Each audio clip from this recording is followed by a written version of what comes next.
Hello my dear students, welcome to my channel Triyasha Study Center. Friends, তোমরা যারা একাদশ শ্রেণীতে পড়ছো আজকে তোমাদের জন্য ইংলিশের একটি ভিডিও যাচ্ছে। তোমাদের যে ইংরেজির প্রোজ আছে নোবেল লেকচার, এই নোবেল লেকচার এটি মাদার টেরেজার একটা নোবেল পিস প্রাইজ পাওয়ার সময়ের নরওয়ের ওসলোতে একটি বক্তৃতা দিয়েছিলেন ঈশ্বর সম্পর্কে, গড অর্থাৎ যিশু সম্পর্কে। সেই গল্পটা এখানেই তিনি করেছেন এবং সেই গল্পটি হলো নোবেল লেকচার মাদার টেরেজার। জানো যে আমাদের চারটি প্রোজ আছে, the garden party, Alice Jimmy Valentine, of studies এবং নোবেল লেকচার। এই চারটি প্রোজ থেকে তোমাদের 2 মার্কসের প্রশ্ন পড়বে চারটি। 2 মার্কসের প্রশ্ন পড়বে চারটি। এই চারটি স্টোরি থেকে চারটি প্রশ্ন পড়বে, 2টি প্রশ্নের উত্তর করতে হবে, অর্থাৎ এতে তোমাদের 4টি নাম্বার থাকবে। আর তোমাদের যে কোনো ডিএকিউ হলো তোমাদের একটি প্রশ্নের উত্তর করতে হবে, 3টি প্রশ্ন থাকবে। এই 4টি প্রশ্ন থেকে তোমাদের 3টি প্রশ্ন থাকবে, 3টি প্রশ্নের মধ্যে থেকে তোমাদের একটি প্রশ্নের উত্তর করতে হবে। এটি তোমরা অনেক আগেই জেনে নিয়েছো, তোমরা যখন সেকেন্ড সেমিস্টারে তোমাদের ক্লাস শুরু হয়ে গেছে তোমাদের স্যার ম্যামেরা তোমাদেরকে বলে দিয়েছে। আমার আজকের বিষয় হলো তোমরা এই 4টি প্রোজ পুরোপুরি না পড়ে যে কোনো একটাকে বাদ দিয়ে দাও, একেবারে বাদ দিয়ে দাও, কারণ এখানে যে এমসিকিউ নেই তার জন্য আমাদের বাধ্যতামূলক নয় পড়ার। তাহলে আমার মত অনুসারে, এটা আমার মত, তোমরা যেন মনে করো না অন্য কিছু ভেবো না, এটা আমার মত অনুযায়ী যে কোনো 2টি প্রোজ খুব ভালোভাবে তৈরি করা, না যেথা থেকে নাকি এই 2 মার্কসের প্রশ্ন পড়লে আমরা অবশ্যই উত্তর দিতে পারবো। এই কনফিডেন্সটুকু নিয়ে আসতে হবে। 2টি প্রোজ পড়ে অত্যধিক 4টি পড়ে একটিও প্রশ্নের উত্তর সঠিকভাবে দিতে পারবো না, আমার কাছে মনে হয় সেটি ভালো হবে না। এমনভাবে 2টি প্রোজ তোমরা ভালো করে পড়ো এবং 2টি পোয়েম, কবিতা ভালো করে পড়ো, যেখান থেকেই প্রশ্ন আসুক সেটা অবশ্যই পারবো। কারণ যদিও তোমাদের স্কুলের দিক থেকে তোমরা অনেকটা আশাবাদী যে তোমাদের হয়তো প্রশ্নপত্রগুলো আগে থাকতে স্যারেরা ইঙ্গিত দিয়ে দেবেন যে কোন কোন প্রশ্নগুলো ইম্পর্টেন্ট হতে চলেছে, সেটা তোমরা যদি ভেবে থাকো সেটা আলাদা কথা। কিন্তু আমার মত অনুসারে আমি বললাম যে তোমরা যে কোনো 2টি প্রোজ এমনভাবে সুন্দরভাবে তৈরি করো, তোমরা মনে করো যে একটা খুব ভালো পরীক্ষা দিতে যাচ্ছি, এর থেকে যাই আসুক পারবো। তোমরা এমনি যে কোনো রেফারেন্স বই খুলে দেখেছো, এখানে 60, 65, 80টা করে প্রশ্ন দেওয়া আছে, তার মধ্যে থেকে একটা গল্প থেকে মাত্র একটি প্রশ্ন পড়বে। তাহলে সেখানে চয়েস করা কতটা কঠিন। তাহলে তোমাদের গল্পটা খুব ভালোভাবে পড়তে হবে, নিশ্চয়ই গল্পটা খুব সুন্দর করে পড়তে হবে, বাংলা সারমর্মটা খুব ভালো করে জানতে হবে এবং প্রত্যেকটা লাইন, ইংরেজি প্রত্যেকটা লাইন 2-3 বার 4 বার করে তোমাদের পড়তে হবে এবং যে কোনো প্রশ্ন আসুক সেটা তোমাদের বুঝে নিতে হবে যে এর উত্তরটা কি হতে পারে। সেই উত্তরটা আগে তোমরা বাংলাতে ভেবে নেবে এবং সেটাকে ইংরাজিতে ট্রান্সফার করবে। যাই হোক, আশা করি তোমরা অনেকটা পড়েছো এবং তোমাদের তো হোম টিউটর আছে, সেই টিউটরের দ্বারাও তোমরা পড়াশোনা করছো। আমি তোমাদের আজকের বিষয় হলো আমি তোমাদের এই নোবেল লেকচার অর্থাৎ মাদার টেরেজার এই গল্পটি থেকে 15টি প্রশ্ন, ইম্পর্টেন্ট প্রশ্ন তোমাদেরকে আজকের দিয়ে দিচ্ছি। তোমরা অবশ্যই এই প্রশ্নগুলির উপরে ধ্যান দাও, মানে খুব ভালো করে তৈরি করতে থাকো। এছাড়া এবার তোমাদের যে যার স্কুলে স্যারেরা ঠিক যেমন প্রশ্নগুলো বলবে ঠিক তেমনভাবে তোমরা করো। আশা করি এই প্রশ্নগুলি তার মধ্যেও থাকতে পারে। আর বেশি কিছু বলবো না, তোমরা ধৈর্য ধরে দেখো। তোমরা অনেকে মনে করছো ক্লাস 11-এর ভিডিও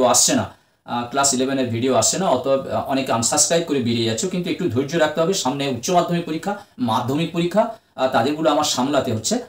সেই জন্য একাই কাজ করি আমি চ্যানেলে, ফলে তাদেরগুলো আমার সামলাতে হয়। অতএব তোমরা একটু ধৈর্য ধরো, তোমরা সব কিছুই পাবে। তোমাদের ইতিমধ্যে পলিটিক্যাল সায়েন্স, এডুকেশন এগুলো তো অলরেডি সব দিয়েই দিয়েছি, সংস্কৃত একটু বাকি আছে এবং ফিলোসফি একটু বাকি আছে, এটাও আমি দেবো, এবং তোমাদের হেলথ অ্যান্ড ফিজিক্যাল এডুকেশনটাও একটু বাকি আছে। এগুলো আমি খুব তাড়াতাড়ি আমি তোমাদের দিয়ে দেবো। পরিবেশ অলরেডিও তোমাদের দিয়ে দিয়েছি, শক্তি থেকে কেবল অ্যান্সারটা তোমাদের দিতে হবে। যাই হোক, চলো আমরা মূল ভিডিওতে চলে যাই। আর তার আগে একবার বলি, তোমরা যারা এখনো চ্যানেলটি সাবস্ক্রাইব করোনি অবশ্যই তোমরা চ্যানেলটি সাবস্ক্রাইব করো, বেশি বেশি করে লিঙ্কটা শেয়ার করো। আর তোমরা ক্লাস 11, আমি ক্লাস 12-এর আগামীকাল রাত 8টায় লাইভে আসছি ক্লাস 12-এর ইতিহাস বিষয়ে আলোচনা করার জন্য। তোমাদের যদি কোনো বন্ধুবান্ধব, দাদা দিদি থাকে তোমরা অবশ্যই তাদেরকে জয়েন করতে বলো। চলো আমরা মূল ভিডিওতে চলে যাই। বন্ধুরা, আমরা এসে গেছি ভিডিওতে। একটু লং ভিডিও হবে, তোমরা একটু ধৈর্য ধরে দেখো। এর দাগে দেখো, I never forget an opportunity which opportunity does mother Teresa speak up. আমি কখনো এমন সুযোগের কথা আমি ভুলব না, বা এমন সুযোগ আমি ভুলব না। Which opportunity does mother Teresa speak of, কোন সুযোগের কথা মাদার টেরেজা বলেছেন? দেখো এখানে অ্যান্সারটা হচ্ছে ওয়ান্স মাদার টেরেজা, ওয়ান্স মানে একদা mother Teresa came to visit মানে দর্শন করতে এসেছিলেন an old age home where lived all parents, যেখানে সমস্ত বাবা মারা যে ওল্ড এজ হোম অর্থাৎ আশ্রমেতে থাকতো, সেখানে মাদার টেরেজা একবার ভিজিট করতে এসেছিলেন। She was very anxious for them, তিনি তাদের জন্য খুবই উদ্বিগ্ন ছিলেন। ইট ইজ সেড দ্যাট, এটা বলা হয়েছে যে অপরচুনিটি স্পিক অফ, এই সুযোগের কথা। তারপরে দেখো হোয়াট ইজ হোলি কমিউনিয়ন, যিশুর শিষ্যদের শেষ খাওয়ানো রুটি ও মদ, এখানে কোন কথাটা বলা হচ্ছে? কমিউনিয়ন, তাই তো, communion. Holy communion is the religious rite, holy communion হলো রিলিজিয়াস রাইট মানে একটা ধর্মীয় আচার। ইট ওয়াজ অবজার্ভড, এটা পালন করা হয়ে থাকে বাই দ্য খ্রিশ্চানদের দ্বারা, দি কমেমোরেটিং স্মরণ রেখে বা স্মরণ করে last supper of Jesus Christ, last supper অর্থাৎ জেসাস ক্রাইস্টের, যিশু খ্রিস্টের শেষ ভোজনের সময়, হোয়ার হি গেভ হিস, যেখানে তিনি তাদের শিষ্যদের দিয়েছিলেন, গেভ হিস ডিসিপল মানে কি শিষ্যদের দিয়েছিলেন ব্রেড অ্যান্ড ওয়াইন, রুটি এবং মদ। It was observed by the Christians, এটা খ্রিস্টানরা পালন করে থাকে। The commemorating last supper of Jesus Christ, যিশু খ্রিস্টের শেষ ভোজনের কথা স্মরণ রেখে, where he gave his disciples bread and wine, যেখানে তিনি দিয়েছিলেন তার শিষ্যদের রুটি এবং মদ।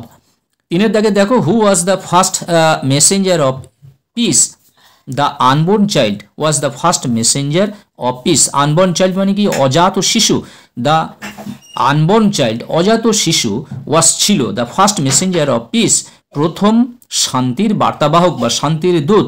ইন দ্য ওম্ব অফ এলিজাবেথ, ওম মানে কি? গর্ভে, এলিজাবেথের গর্ভে। To learn the good news of Jesus coming to earth, যীশু খ্রিস্ট যে এই পৃথিবীতে আসছে তার যে সুসংবাদ বা ভালো খবর, সেটা নিয়ে তিনি এলিজাবেথের গর্ভে এসেছিলেন, বা শান্তির, সেই ছিল প্রথম শান্তির বার্তাবাহক।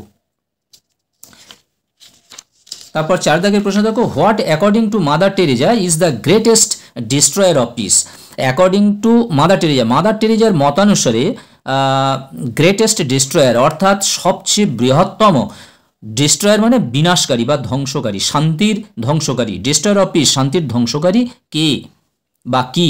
অ্যাকর্ডিং টু মাদার টেরেজার মত অনুসারে the greatest destroyer of piece, সবচেয়ে বড় শান্তির বিনাশকারী ইজ হলো অ্যাবর্শন মানে কি? গর্ভপাত।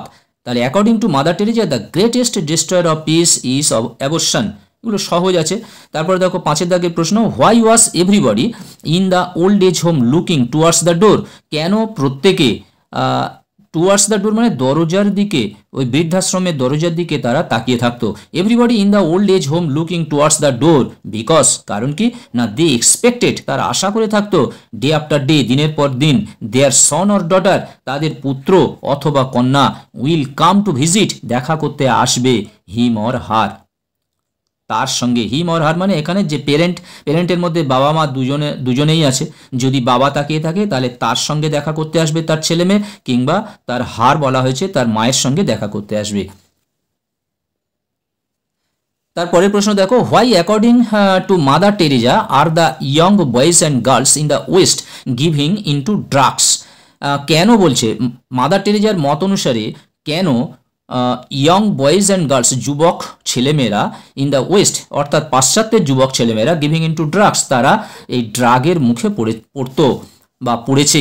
According to mother Teresa many young boys and girls in the west are giving into drugs, যেটা প্রশ্ন আছে সেটা আমি লিখে দাও, বিকজ কারণ their parents do not spend time, তাদের বাবা মারা ডু নট স্পেন্ড টাইম সময় কাটায় না, উইথ দেম, তাদের সঙ্গে সময় কাটে না।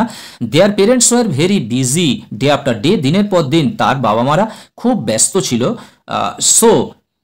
So the boys and girls stayed at home lonely, ফলে ছেলেমেয়েরা তারা তাদের ঘরেতে একাকী কাটাতো, স্টেড মানে একা থাকতো, and sometimes came out from their home, এবং মাঝে মাঝে তারা বাড়ি থেকে বেরিয়েও যেত।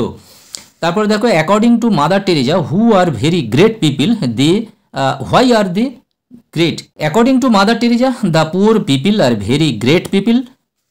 দে are great people because they teach us many beautiful things. মানে মাদার টেরেজার মত অনুসারে the poor people are very great people, গরিব লোকেরাই হলো খুবই গ্রেট পিপল, তারা খুব মহান লোকজন। দে আর গ্রেট পিপল, তারা সবচেয়ে বড় ব্যক্তি।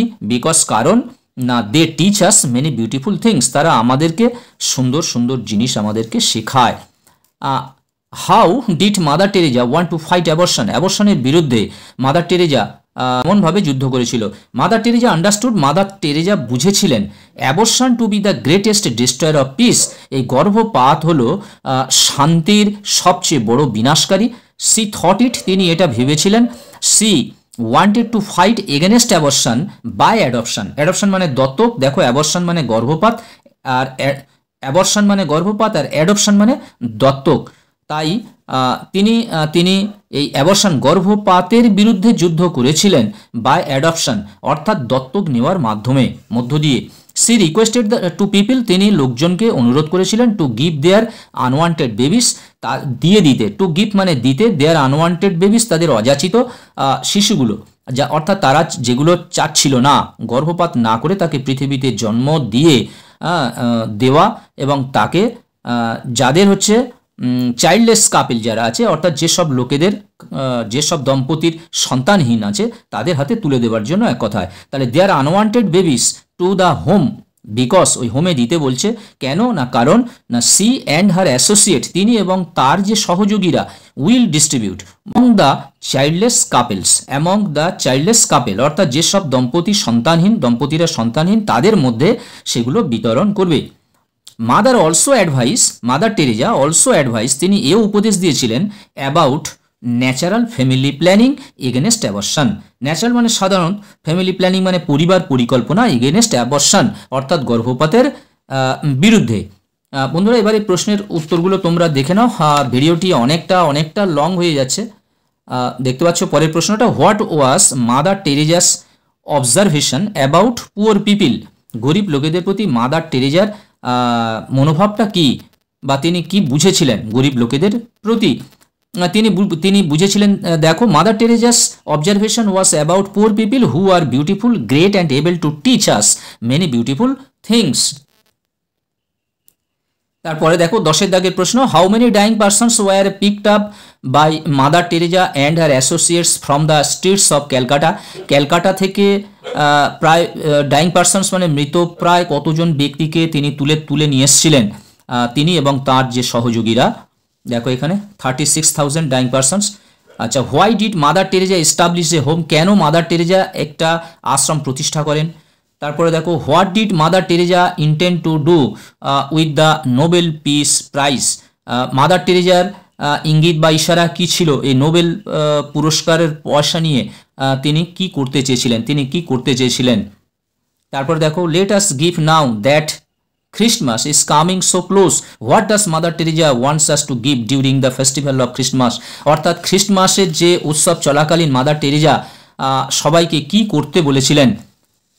তারপরে দেখো, what according to mother Teresa is the importance of a smile. Mother টেরেজার মত অনুসারে যে হাসির গুরুত্বটা কি, এই প্রশ্নটাই।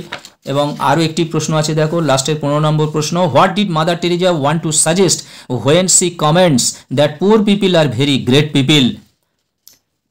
মাদার টেরেজা এই যে প্রস্তাব দিয়েছিলেন, যখন তিনি কমেন্ট করেছিলেন, যখন তিনি বলেছিলেন যে দরিদ্র লোকেরা হলো সবথেকে মহান ব্যক্তি বা মহান লোক। বন্ধুরা, আজকের মতো ভিডিওটি এখানেই শেষ করলাম। তোমরা ধৈর্য ধরে ভিডিওটি দেখো, ভিডিওটি একটি লং হয়ে গেল। তোমরা অবশ্যই চ্যানেলটি সাবস্ক্রাইব করে নিও, বন্ধুদেরকে লিঙ্ক বেশি করে শেয়ার করো। তোমাদের জন্য অসংখ্য রইল ধন্যবাদ।